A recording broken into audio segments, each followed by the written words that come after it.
marque.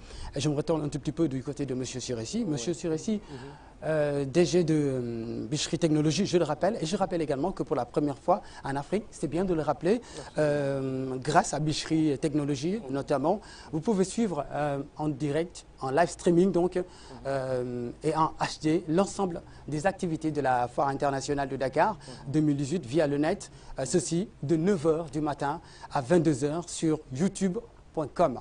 youtube.com, tout le monde connaît YouTube, vous faites le slash la barre donc de côté, slash FIDAK 2018 et vous avez évidemment tout le déroulement de la FIDAK. Est-ce qu'on peut mettre également Bichri TV pour avoir... Absolument, ce sera possible de suivre la foire sur Bichri TV, mais ce sera la partie officielle. La partie officielle, d'accord. Toute la partie officielle, la partie des conférences, la partie des visites guidées des autorités sera diffusée à la fois sur YouTube / FIDAK 2018, mais aussi sur la télévision. Maintenant, l'autre aspect qui est, disons, l'aspect commercial, l'aspect événementiel, récréative sera diffusée exclusivement sur YouTube / FIDAK 2018. Je voudrais juste relever, comme vous venez de le dire, que nous allons vers une grande première au Sénégal et en Afrique de l'Ouest. Parce que beaucoup d'initiatives ont eu lieu pour faire du live streaming.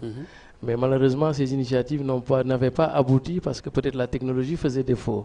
À telle enseigne que souvent, ce qu'on faisait au Sénégal et en Afrique de l'Ouest, c'est qu'on allait filmer, monter et mettre sur YouTube. Et nous, ce que nous faisons, c'est différent de ça. Nous faisons le direct à travers YouTube. C'est ce même direct-là qui passe sur Facebook, qui passe sur Twitter et qui passe sur Periscope.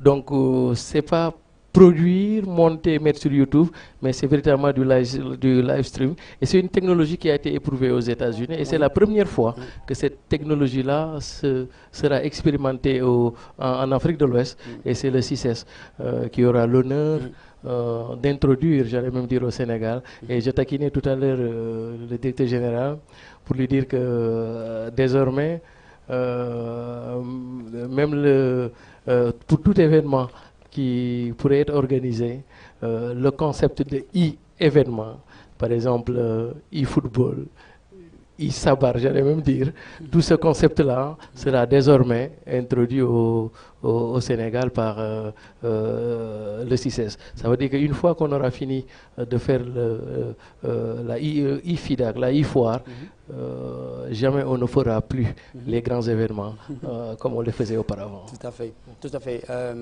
Bon, alors...